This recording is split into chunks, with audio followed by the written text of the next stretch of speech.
Šī gada pēdējā izglītojošā ekskursija Latvijas senioru kopienu apvienības biedrus veda uz Līvāniem.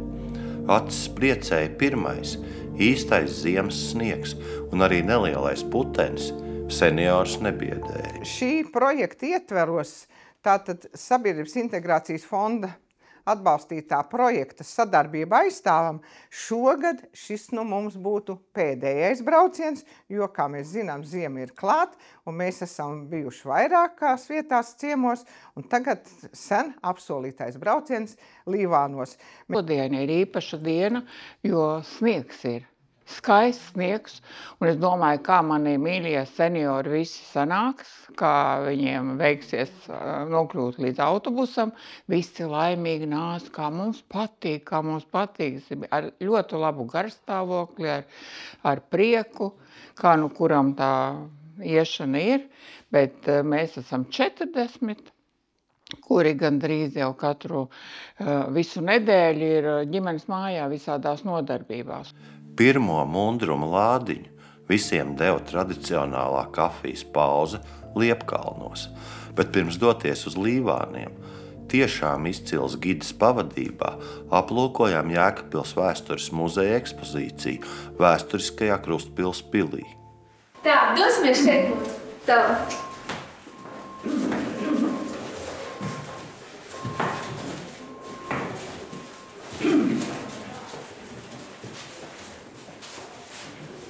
Krustpils pils, Daugavas krasts, uzticīgi pārauga jau kopš 13. gadsimta, un lai arī vairākas reizes savas pastāvēšanas laikos nodegusi, tā vienmēr ir atjaunota un sagaida apmeklētājus. Šeit gājuši pāri visi, kam nav bijis slinkums, un 16. gadsimtā ir noklusi Krievijas cara Ivana Gārgā karaspēks, un šādas grupas savā īpašumā iegūst baronu un korfu dzimta. Dzīvo viņš šeit 300 gadus, 13 paaudzēs līdz 20. gadsimta sākumam. Mums ir šīs unikālās fotogrāfijas par to, kā ir izskatījusies šī dzimta, par to, kā ir izskatījušās šīs telpas, arī dažādas relikvijas, tāpēc skaitā arī šī tāzu kleita. Baudījām lielisku gidas stāstījumu par pils vēsturi un baronu fon Korfu dzimtas likteņiem un uzzinājām daudz interesantu. Kā jums liekas, ko būtu varējuši gatavot šādā te traukā, tādu milzīgu garu kā? Tā nav panna. Ko šeit varēja gatavot dāvas? Šis bija ievārījuma trauks. Šeit arī bija garš kāds. Mērķis vai tēju? Kafiju.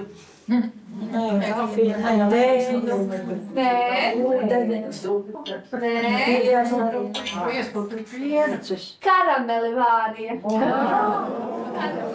Krustpils pils apmeklējums nevienu neatstāja vienaldzīgu, bet mūsu seniori jau vienmēr elkuši redzēt un uzzināt daudz ko jaunu. Ir braukts garām un nekad nav iebraukts iekšā. Bet jāsaka, ka es nenožēloju to, jo ienākot šobrīd pilī iekšā, ir pavisam kaut kas cits atjaunota, sakārtota, ar vēstures elpu. Ja mēs būtu kādreiz ienākuši pirms 20-30 gadiem, mēs neko no tā nebūtu redzējuši. Te ir ieguldīts milzu darbs. Dabīgi laikam pateicoties pašvaldībai un cilvēkiem, kas par to rūpējās. Līvānos Rīgas seniors sagaida biedrības Baltā māja dāmas. Pirms ķeramies baudīt kopīgās sadraudzības pusdienas kafejnīcā Čillī, tiekam sveikti ar skanīgu sagaidīšanas dziesmu. Sveicinājam, vēlējam jums labu laimi, ilgus gāņus nodzīvot. Sveicinājam, vēlējam jums labu laimi, ilgus gāņus nodzīvot. Ar veselību, ar visu labu, ar mīlestību, atbraukšanu. Arī mēs nepaliekam skanīgu atbildi parādā, un kopējās maltītes laikā dziesmas skan nereizi vien. Kumbēru zem akmeņa pārīgi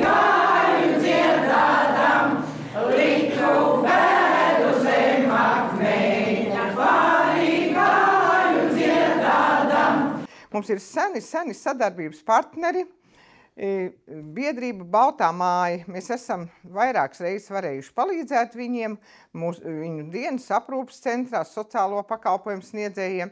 Un mēs esam priecīgi, ka mēs ar Rīgas senioriem ļoti sniegainā dienā, pirmajā īstā ziemas dienā, šogad varējām atbraukt ciemos. Mums bija skaista sadraudzība, mums bija laba sadziedāšanās. Apmeklējām arī biedrību Baltā māja, kur uzklausījām biedrības vadītājas Ingūnas Badunas stāstījumu par Baltās mājas jau paveikto un nākotnes iecerēm. Noskatījāmies arī prezentāciju par biedrības darbu, un veikums ir patiesi iespaidīgs. Mēs esam ļoti priecīgi, ka šodien ieradās lielāks skaits senioru, un mēs varējām viņus mīļi uzņemt Līvānos. Vispirms es iepazinos ar Lilitu Kalnāju, jo viņa, man liekas, ir īsts NVO cilvēks, un arī par cik es esmu daudz projektus rakstījusi, tā kā mūsu draudzība ļoti sena. Un pamazām viņa uzklausot mūsu stāstus par mūsu biedrību un vajadzībām, piedāvāja, ka mēs varētu varbūt saņemt kā dāvinājumu tehniskos palīglīdzekļus. Jo tehnisko palīglīdzekļu centrs mums ir, kurā ir apmēram 40-45 dažādas vienības. Un mums jau ir tā, ka Līvānos jebkurš cilvēks, kas ir deklarēts Līvānu novadā, uz laiku var saņemt. Vai kruķus, it īpaši ziemā, kad tik daudz cilvēki krīt un lauž kājas, vai arī ratiņkrēslus, vai arī staigulīšus, kad jau ir seniors kāds. Un mēs to visu dodam uz laiku bez maksas un atkal pierakstam telefonus adreses un gādā cilvēki atpakaļ. Un, manuprāt, pirmo dāvinājumu tehniskos palīglīdzekļus mēs saņēmām pirms kādiem 4-5 gadiem. Bet šogad atkal mums bija liels prieks, kad atkal tika piedāvāts, kas vajadzīgs mūsu biedrībai. Šoreiz mēs saņēmām tehniskos palīglīdzekļus un arī gludeklī, kur gludina veļu, un dienas centram dažādas lietas. Tur bija puzles un galda spēles. Un arī materiāli radošajām darbnīcām. Tā kā mums ļoti liels prieks, ka mums ir tik labi draugi.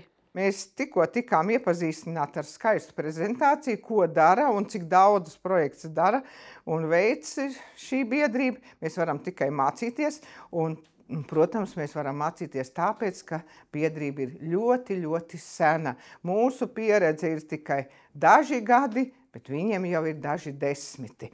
Nu, mēs esam priecīgi, ka bijām šeit un tikai sadarbībā mēs varam kaut ko paveikt. Baltā māja tiešām ir gaismas saliņa, kur apgūt jaunas prasmes, saņemt atbalstu un palīdzību un rast domu biedrus. Šis piedzīvojums šodien visiem senioriem ir ļoti priecīgs, neskatoties uz dziļo sniegu, kurš ir Rīgā un kurš galā mums pavadīja visu ceļu līdz Līvāniem. Un mēs priecājamies to, ko dara Baltā biedrība, Baltā māja, piedodiet.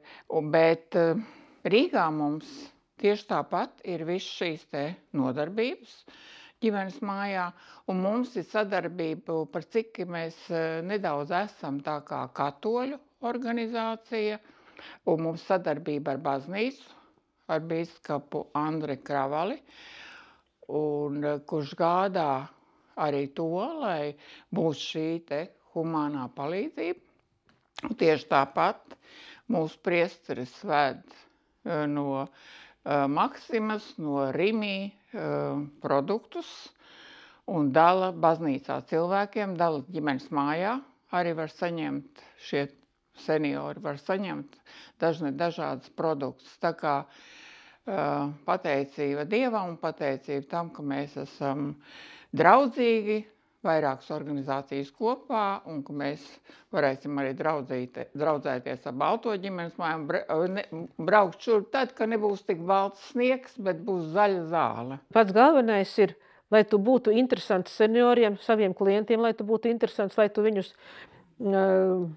vienmēr gaidītu, atrastu kaut ko, ar ko nodarboties un meklētu iespējas, ar ko nodarbināt. Un, protams, ka tas ir arī, kad ir jāpiesaista brīvprātīgie darbinieki, lai būtu tas kodols, un tad jau, ja ir labs kodols un brīnišķīgi cilvēki, domu biedri, tad arī pārējie to visu jūt, un tad arī notiek. Un tad ir vienalga, vai organizācija liela vai maza. Šī skaistā ziemas diena ir mūsu pēdējā ekskursija šajā gadā. Drīz būs jauns gads un atkal jauni braucieni. Seniori tos ļoti gaida. Pateicoties Latvijas senioru kopienas apvienībai, mums Svētās ģimenes mājas cilvēkiem ļoti paveicies ir.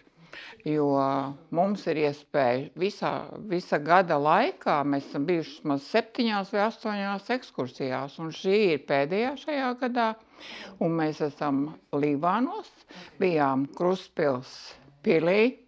Šis ir atkal tas gadījums, par ko ir vienkārši jābūt ļoti priecīgai, ka mums ir iespēja apceļot tik daudz skaistas vietas, kas tiek visas organizētas no Lilitas, no Svētās ģimenes mājas.